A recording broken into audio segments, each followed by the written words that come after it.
ಅಷ್ಟೊಂದು ಇದು ಬರ್ತಾ ಇಲ್ಲ.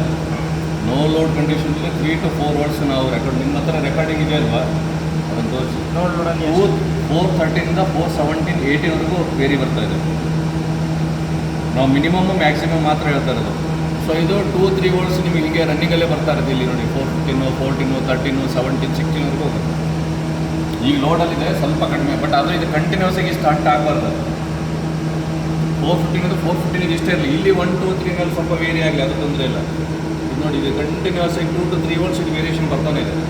ಇದರಿಂದ ಏನಾಗುತ್ತೆ, ನೋ ಲೋಡಲ್ಲಿ ಸರ್ಕ್ಯುಲೇಟಿಂಗು ಅಪ್ ಡೌನ್ ಆಗ್ತಾ ಇರುತ್ತೆ. ಬಟ್ ಅದು ಅಲೌಡ್.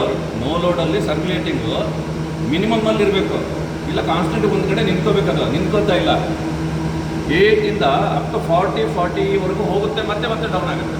ಅದು ಸಡನ್ನಾಗಿ ಬರುತ್ತೆ, ಮತ್ತೆ ಕಡಿಮೆ ಆಗುತ್ತೆ. ಆ ಥರ ಆಗ್ಬಾರ್ದು. ನಾನು ಯಾವಾಗ ವೋಲ್ಟೇಜ್ ಹಂಟಿಂಗ್ ಇರುತ್ತಲ್ಲ ಆ ಕಂಡೀಷನಲ್ಲಿ ಸರ್ಕ್ಯುಲೇಟಿಂಗ್ ಜಾಸ್ತಿ ಬರೋದು ನಿಮಗೆ.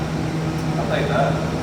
ಈ ವೋಲ್ಟೇಜ್ ನೋಡಿ ಕಾಣ್ತಾ ಇದೆಯಲ್ಲ ನಿಮಗೆ, ಇಷ್ಟೇ ಇರಬೇಕು ನೋಡಿ. 14 ಬರುತ್ತೆ, 16 ಹೋಗುತ್ತೆ, ಮತ್ತೆ 15 ಹೋಗುತ್ತೆ. ಈ ಥರ ಹೋಗೋದ್ರಿಂದ ನಿಮ್ಗೆ ಸರ್ಕ್ಯುಲೇಟಿಂಗ್ ಏನಾಗುತ್ತೆ, ಸರ್ಕ್ಯುಲೇಟಿಂಗ್ ಕರೆಂಟ್ ಈಗ ಇಲ್ಲಿ ಏನು ತೋರಿಸ್ತದಲ್ಲ, ಇದು ಆ್ಯಕ್ಚುಲಿ ಲೋಡ್ ಕರೆಂಟ್ ಇದೆ. ನೀವು ನೋ ಲೋಡಲ್ಲಿ ಸರ್ಕ್ಯುಲೇಟಿಂಗ್ ಕರೆಂಟು 0 to 40ವರೆಗೂ ಹೋಗುತ್ತೆ.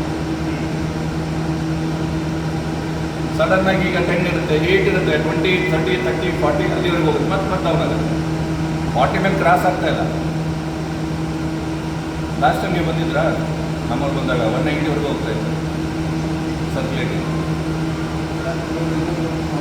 ಇವ್ರ ಭಾಷೆ ಬಂದಿದೆ.